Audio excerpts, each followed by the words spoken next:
Yeah, that's great. Juan, thank you very much. And as I said, I'll just see if anybody would like to be with me. So for those ones that they were not here, uh, I will give now a 15-minute free consultation. And if you would like to expose your case and ask me the question or tell me your situation, particular situation in terms of validation process, your particular question, you can ask me now. But the only thing is that you have to be live with me, like Juan did. There is probably somewhere that you can request to be live with me. And if you request, then I've got actually a button here that I can choose those ones that requested. And then I can probably choose, but just for now, the button is, for some whatever reason, is not working. I am clicking here, and there's nothing, it's not appearing. So, sorry. I don't know why it's not connecting. Well, looks like that I won't be able to include anybody because the button is not working. I'll try different buttons here. I'll put some effects. Let's see. No, that's not good. No, it doesn't really have here. So do you have any particular question? Well, I'll try here. So Vinny, he's asking the question, how is the automotive market in Australia? Yeah, that's very complicated, Vinny, because unfortunately our car manufacturers in Australia, they all left the country. I believe that started with Ford left first, and then Chevrolet, or what they call Holden, they left. And I believe that I think it was Toyota was the last one to stay here, and they left as well. So, but there's other industries here. There's other manufacturing industries. There's a lot of manufacturing industries that are still here. But the country situation in terms of manufacturing, there are issues with cost of labor, and there are other cheaper labor where in countries where the labor is much cheaper. So the companies, they gotta make profit to stay alive. So they probably choosing to move the manufacturing processes outside of Australia. They're going to China, going to Thailand, they're going to other countries in Southeast Asia, they're going to India. So, but there's a whole heap of other industries.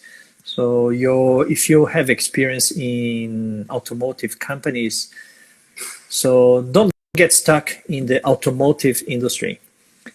Focus on what sort of activities you did. If you are a production engineer or an industrial engineer, focus on the process that you did, the improvements that you implemented when you were working, your skills and capabilities, and then use those capabilities to apply for jobs as well.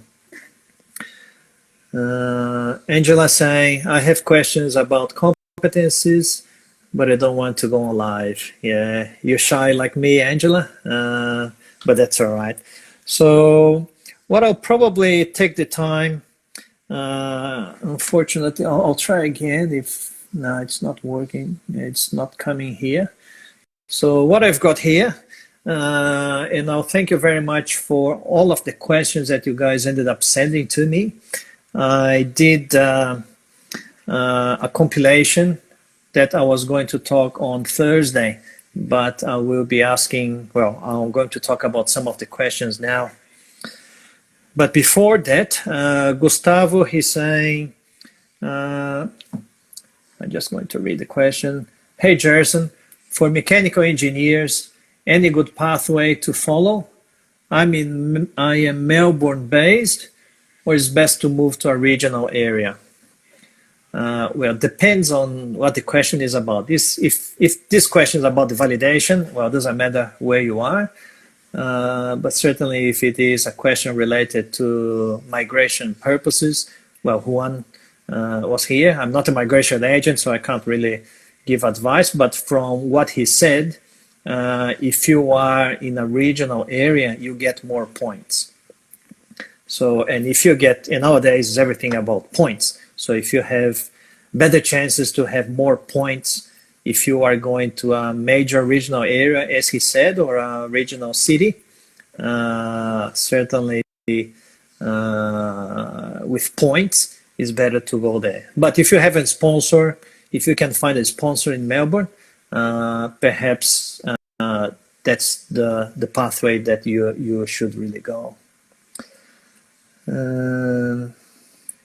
Angela is asking here, in regards PE1 and PE2, how can we demonstrate in the episode that you understand the fundamentals and legislation without saying about the application, which ask to demonstrate the practice? Yeah, that's a very good question, Angela. And PE1 and PE2, for those that they don't know, I'll just read out the competency. I don't know the competencies on top of my head, but the competency PE1, well, PE1 is the knowledge base, knowledge and skill base, and PE2, engineering application ability. So there's a lot of things that you can use, Angela, in regards to PE1 and PE2, especially the application of your design skills, the application of engineering fundamentals, all the theory that you learned, and if you have and you applied during the graduation or after the graduation, calculations, formulas, innovations that you implemented. So there's a lot of things that you can use as part of those two areas there, PE1 and PE2. And because there are 16 competencies, and it's very, very extensive, it's very, very long. Just for example, in my online mentoring program, I spend about for about 6 hours just talking about each of the 16 competencies, because I drill down very deep in every single of the 16 competencies. I give a lot of examples to my mentoring participants, and so they can relate to their own experience. Another question here from Amanda. When you are just graduate but never worked as an engineer, is it possible to validate the diploma as well? Yes, certainly it is, Amanda. Engineers Australia does not require work experience for you to validate your diploma. You can use your engineering experience while you were at university. You just got to have the right academic experience. What about forest engineer? Yeah, that's a good question, Antonio. The booklet has a whole list of occupations there, and let's just have a quick look. It doesn't really have forest engineer, so unfortunately, when it's not there, the best thing that you probably need to do is to send Engineers Australia an email, and I'll just type in the comments. You can ask them I don't know what's happening. Even the comments are, yeah. So you can send an email to member services at engineers. I'll see if I can get the spelling correct. Engineers. Well, I'll type in if anybody would like to be part of the live and get expose your case and we can have a chat. You're more than welcome to Engineers Australia .org .au. Engineers Australia yeah. Member services at engineersaustralia.org.au. They're very helpful. You can just simply ask them the question, I'm a forestry engineer, is the validation process with you? Because it could be a little bit confusing between Engineers Australia and VETASES. And because it's not in the list there is a category called engineering professionals not elsewhere classified, NEC. But it's better for you to probably write an email to Engineers Australia just to confirm if Engineers Australia is the right assessment body to assess the forest engineer. Another question is, Antonio, I'm looking forward to validating my degree. Antonio, that's very good. Angela, good again. The application which is requested on it in P2 and the understanding on P1. It's a bit confusing, Angela. I couldn't quite understand. Antonio Pedro saying, I don't know what to do to validate his degree. Well, Antonio, I don't know if you are already registered to my workshop, but since last week, I've been holding these 11 days of engineering qualification validation workshop, and I released already 2 videos. And in the first video, I explained the whole process. The second video, I talk about mistakes, I talk about CPD, and the video that I'm releasing tomorrow, I am going to talk about the career episodes and summary statement. So I'm going to type in my website, because then for those, well, I'll put, if you are not registered to my free workshop, and the workshop is absolutely free, you can just register there and you have access to all videos. It's going to be about 65 minutes of video. So register VF5. So with that link, you can register to my workshop.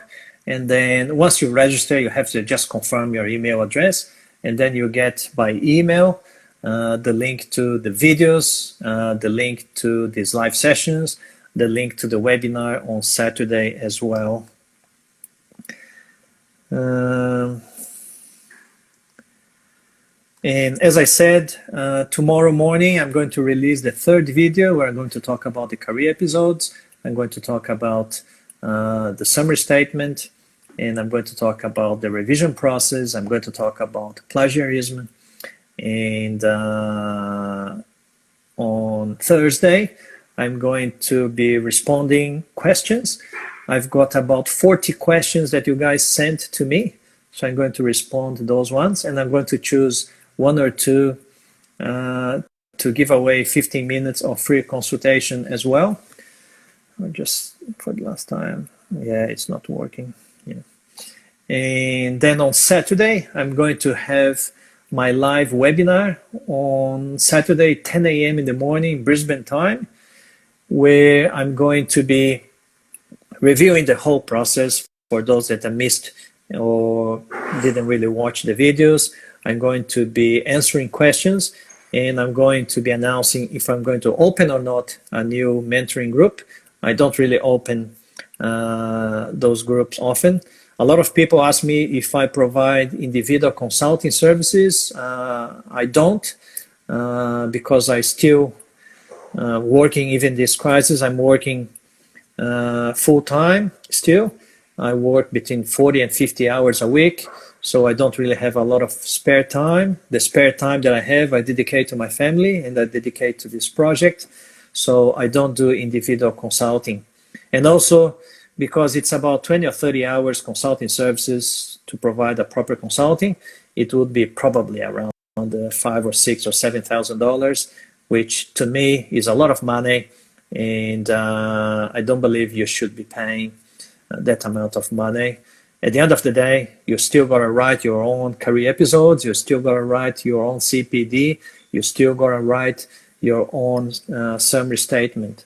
So, and that's why I put together this online mentoring program, which is a group program, so I can have more people, and then more people, they share the cost, and obviously it becomes much more affordable to everyone. So please make sure that you watch the videos. Each video is about 24, 30 minutes. I know that's a bit long, but it's got a lot of content. And after you watch the 3 videos, you will certainly understand very well the process that you gotta take, the documentation that you gotta gather, and a lot of details as well. Unfortunately, I can't really give all the details in the videos because it's going to take a lot of time. Maybe 15, 20 hours, and nobody's going to watch 15, 20 hours of videos. So if I don't really have any other questions, I would like to thank you guys very much, and I would like to thank Juan as well for his time and participation. And I hope to see you tomorrow in my video, 9 a.m. I'm releasing the video number 3, and then on Thursday, 5 p.m. again live in Instagram, where I'm going to be answering questions, and I'm going to be choosing 2 members to give a free 15-minute consulting services. Thank you very much, guys, and I'll see you just a second. There's a last-minute question here. Do you know about some case in the situation of other person? Sorry, Edith, I quite didn't understand. How do you know about some case of some in the situation of the other person? Which person? Perhaps she's talking about another person. Is it about the forest engineer? Or is it about never worked as an engineer? Is it possible to validate? In forestry engineer. No, I don't, unfortunately. I know about environmental engineers, that they are in the metallurgical engineer is not in the list, and the response that Engineers Australia gave to me when I sent them the email is that a metallurgical engineer is not any specialization of mechanical engineer, is not any specialization of industrial engineer. It is classified as professional engineer, not elsewhere classified, which is the code 233999. So engineering professional, not elsewhere classified. So, but again, I encourage you to send an email to Engineers Australia, member services at engineersaustralia.org.au. Ask the question, and they're very good.